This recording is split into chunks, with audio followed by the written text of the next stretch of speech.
In Chapter 2, The Superordinate Nature of Multicultural Counseling and Therapy, we see Scott and David in the roles of counselor and supervisor. They're specifically looking at 3 issues within this supervisor relationship: traditional clinical practice versus culturally sensitive counseling, Eurocentric assumptions and their impact on counseling, and then finally, cultural factors and how they change the counseling experience, both for the client as well as the clinician. Yeah, and it sounds like you did a really good job using traditional counseling techniques. And I'm wondering how you worked culture into the session. Well, like I said, culture was more of a secondary issue to his problem from my perspective. Yeah. Because by and large, culture is something you can't really change, especially if, a person presents as a stereotypical, specific race. With him, it's obviously he's African American. Right. So that's something he can't change. So yeah, the cultural issue was more of a secondary. It wasn't the primary thing that I was focusing on. Yeah. Well, like I said, it seems like you were using what you've been taught in your master's program about person-centered counseling, and then using CBT to control thoughts in order to get everything under control. Yeah. Yeah, definitely. So, and you say that you identify as white Latino. So I feel like it was the white part of you that was really working in this session. Really? What do you mean by that? Yeah, because I'm hearing a lot of kind of Eurocentric ideas about counseling, and that's fairly typical of traditional counseling, which in its historical origins is really based on white assumptions and values and biases. For example, you talk about the importance of controlling thoughts and really trying to be more rational, and that's a really Western notion that kind of goes against some other cultures. In fact, I call that an etic orientation, which means when you think about yourself as a counselor working with Frederick, that you are outside of his culture, and you as a counselor are looking in, making the evaluations, deciding what's right or wrong. And it's funny because, we say in counseling that we want to meet people where they are, but really what we usually want is for them to come meet us where we are. Well, first I want to check how familiar you are with multicultural counseling and what some of the ideas are behind that. I don't know too much. I just kind of have heard it as a buzzword, like multiculturalism. Sure. Yeah. Just kind of heard it in different classes, but never really learned about too much about it. Well, it challenges this notion that we need to fit our clients into our, again, etic orientation of working with them. Instead, it takes what's called a more emic orientation, which is rather than us being the outsider trying to make all the decisions about them, instead, we're trying to work with them from the perspective of their culture. And so the role that we take and the process of counseling is one in which we define the goals not according to what fits within our Eurocentric or Western notions, but that are sensitive to our clients' life experiences and their cultural values. You may have an interesting perspective on this as a white Latino because, on one hand, you also may really value individual goals, but you may also value more collectivist goals. Yeah, definitely from my white Latino background, there was more emphasis on family and, communal type of values, also a strong work ethic. Oh, yeah. So, definitely there's kind of a rich heritage and my ethnicity that I value and definitely has had a big impact on my own personal life. But, I guess I was under the assumption that, counseling is counseling, and... Yeah, I've heard that too. Yeah. Mm-hmm. And that, kind of that counseling sees no color in a way. Oh, almost like it's colorblind. Exactly. Yeah, exactly. But now that we're talking, I'm starting to slowly see that, race does have a big issue. Imagine if you were working with a counselor and they were not interested in anything about your Latino heritage. Yeah, I guess that would be a pretty important thing for, counselor to address if I was personally in counseling, because it is a defining part, of who I am, and it definitely plays a part in my own personal life, the way I interact with, my friends and family. So for somebody to completely disregard that would be, disregarding a huge piece of me. Yeah. Now that I think about it, that means I was kind of dismissing an important part of who Frederick was or is.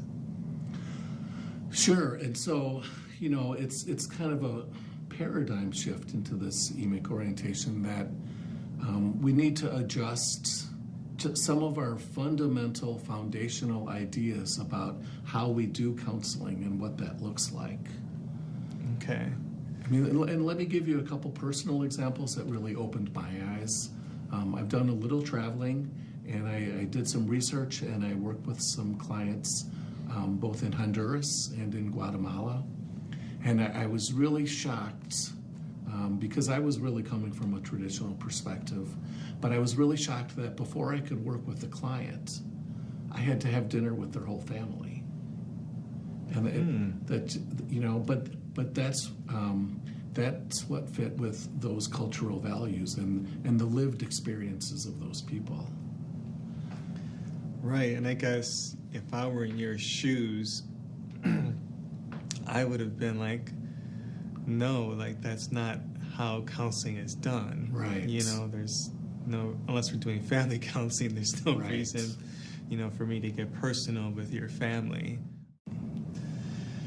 Yeah, I had this difficult session with a client.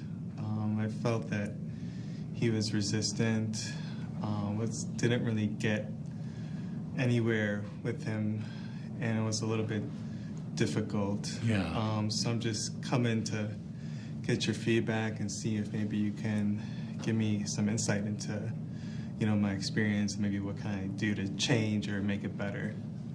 Sure. Yeah. Why don't you tell me a little bit more about what happened? What did you do? Tell me a little bit about your client.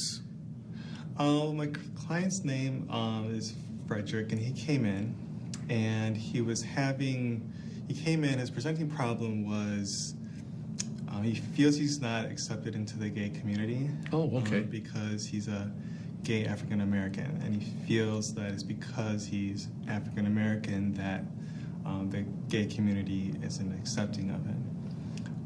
He kind of also mentioned how I got the sense he feels maybe envious or resentful that it seems like Latinos are more accepted than African Americans.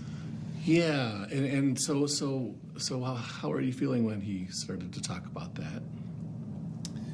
Well, I tried to take a person-centered approach to him and try to give that unconditional positive regard and acceptance, and just kind of try to validate his feelings and emotions surrounding that. And then from there, I tried to address his negative automatic thoughts, his thinking about, Sure. What he was experiencing, to try to change the way he was feeling. So, one of the things that I tried to address was maybe reframing, the way he is looking at it, and trying to maybe, see if there's evidence for the way he's thinking about it. Sure. So, for example, I asked him, is there really evidence that, this is about your race rather than, some other issues of why you're not being accepted? but he seemed kind of resistant to that and didn't seem like it was working. Well, okay, let me check that I'm following you so far. Okay. So you're working with Frederick, and he's an African-American gay male. Mm-hmm. And what he wanted to talk to you about was his not being accepted by the gay community, which he is attributing to being African American. Right. Yeah. And he compared that maybe to the experience of being Latino. Right. Yeah. Well, he said that he kind of feels envious, or he didn't say that. I got the sense that he felt envious or was jealous because Latinos are accepted more than African Americans in the gay community. I see. So, to be honest, I felt like, he was maybe playing the victim Oh. Mm-hmm. and maybe playing the race card a little bit. And so... Well, I mean, it seems like you were doing a good job with person-centered and CBT, and somehow he just wasn't playing along. Yeah, exactly. I hate when that happens. Yeah, this is kind of the first time that, I've encountered this. I thought as kind of a white Latino that I can empathize with him. Sure.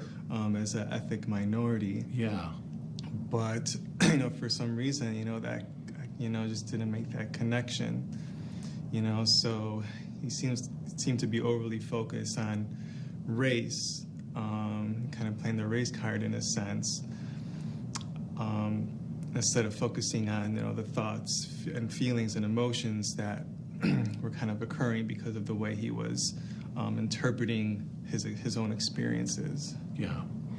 So if I'm understanding you correctly, you were wanting him to kind of get control of these feelings that he was having, and you were using a CBT approach, and Mm-hmm. thinking that if he can manage these irrational thoughts, because he didn't seem to be providing any evidence for you about where these thoughts were coming from, then that's really what he needed to get from counseling. Yeah, I mean, that's generally how I conceptualize it in my own head. Sure. Of how I could approach these issues that he was presenting with. Because, he can't change his race, obviously. Right. He can't change other people's ethnic backgrounds or the way they react to his own ethnicity. The only thing he can really change is the way he relates to his thoughts, or change his thoughts, so it changes the way he's feeling.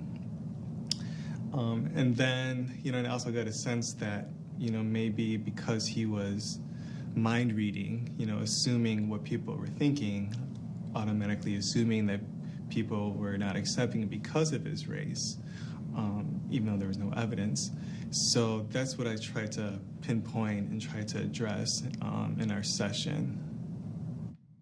Yeah, I mean, I guess I was trying to do that by using the person-centered, meeting him where he was with his thoughts and emotions and with his experiences. But, I guess now that we're talking, maybe I didn't really fully meet him where he was culturally. Instead, I felt, he wasn't taking responsibility for his, own thoughts and behaviors, and trying to avoid that. But Well, and those are some more really Eurocentric ideas. The idea that if we just take responsibility for our social location in life, then good will come out of that. And what we end up doing, you talked a little bit about the victim card, but sometimes what we end up doing is blaming the victim. And so rather than validating people's experiences, we end up kind of denigrating or dismissing, or sometimes even recreating in the session what they're experiencing in the world. yeah, like I said, I mean, I thought I was, validating his experiences, by being empathetic, and, I thought I accepted him unconditionally, but I kind of had this maybe blind spot with the cultural, his cultural background, and maybe should have explored that a little bit more. The whole idea of a Eurocentric perspective didn't really cross my mind too much. Well, and for most of us, and I identify as European American, it's something that we don't ever even have to think about. So it's no wonder that it wouldn't cross your mind. I mean, really, our major helping models are based on this, and we just kind of embrace and accept them as this is the way that it is. Mm-hmm. But I think we're doing a disservice to the majority of our clients when we do that. Yeah, I mean, CBT is such a prominent theoretical perspective, in counseling. I just assumed it was going to be effective for almost anybody and everybody. Yeah. Regardless. That's what I had heard also. Yeah, regardless of somebody's, racial or ethnic background. I didn't even really give that a second thought, but, that we're talking, I'm wondering, different people might need different approaches. Yeah. Yeah, I mean, definitely looking back into my session with Frederick, I can now see that I was trying to push my agenda, what I thought was best for his situation.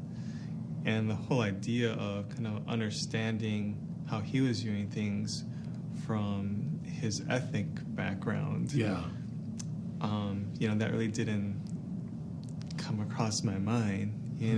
Just because person-centered in CBT, at least in my experience, the theory doesn't really address, cultural issues.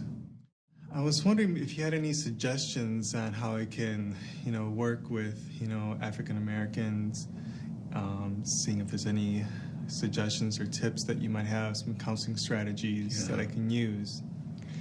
Sure, and I do know what some of the research about working with African American clients has said, but before I tell you, I want to stress, within any culture, there are more differences among members of a culture than there are between.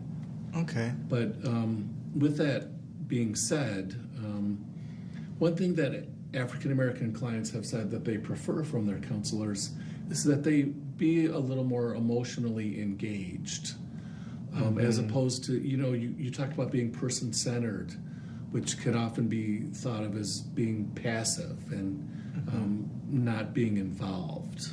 Okay. So maybe one approach I can take is trying to match his emotion. Yeah. For example, like if he's talking about something and he's really passionate about it, I can try to, match his passionate demeanors. Mm-hmm. Okay. Yeah, and to go along with that, again, this is from research, but to do a little more personal self-disclosure within the session, and so then he might be able to feel like he knows you a little better and can relate to you a little better. Yeah, I mean, that goes against everything I've been taught. I know.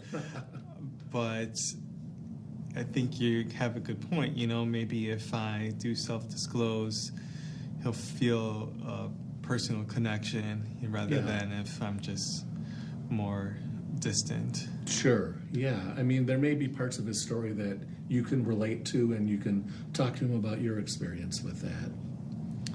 Yeah, I could definitely see that opening up a lot of doors if I do self-disclose. It's going to be hard, though, because it's been so ingrained with me not to, share any personal information with the client. But, I mean, I think that's something I definitely work on. Yeah, I mean, when we talk about culturally sensitive counseling, it changes the dynamics dramatically, and it opens up real new possibilities for clients and for us as counselors too. Yeah, I mean, I could definitely see that it's going to open a lot of possibilities. And, again, the one-size-fits-all really didn't work with Frederick. No. So let's do something different. Right, I'm definitely going to do that.